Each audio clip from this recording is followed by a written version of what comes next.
ఒక ఎకరా పంట చేతికి రావడానికి ఎంత నీరు కావాలి? అసలు ఏ పంటకి ఎంత నీరు అవసరమో తెలిస్తే ఖచ్చితంగా షాక్ అవుతారు. ముందుగా జొన్న పంట చేతికి రావడానికి ఒక ఎకరాకు సుమారు 12 నుంచి 18 లక్షల లీటర్లు నీరు పడుతుంది. మిరప పంటకు సుమారు 15 నుండి 20 లక్షల లీటర్లు అవసరమవుతుంది. అదే పత్తి, మొక్కజొన్నకు అయితే సుమారు 20 నుంచి 25 లక్షల లీటర్లు నీరు పడుతుంది. ఇక వరి విషయానికి వస్తే ఎప్పుడు నీరు నిల్వ ఉండాలి కాబట్టి ఏకంగా 50 నుంచి 60 లక్షల లీటర్లు తాగుతుంది. అన్నిటికంటే హైయెస్ట్ ఒక ఎకరా చెరుకు పంటకి దాదాపు 60 నుంచి 80 లక్షల లీటర్లు నీరు ఖర్చు అవుతుంది. ఈ నీరంతా మనం పైపుల ద్వారా పారించేది మాత్రమే కాదు, వర్షం, నేలలోని తేమ, మనం పెట్టే తడులు అన్నీ కలిపితేనే ఎకరాకు ఇంత అవుతున్నాయి.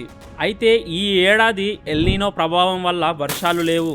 ఇంకో పక్క భూగర్భ జలాలు కూడా వేగంగా తగ్గిపోతున్నాయి.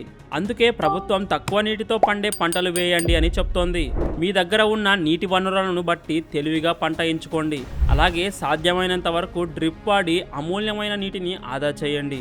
ఈ విషయాన్ని మీ తోటి రైతులకు తప్పకుండా షేర్ చేయండి.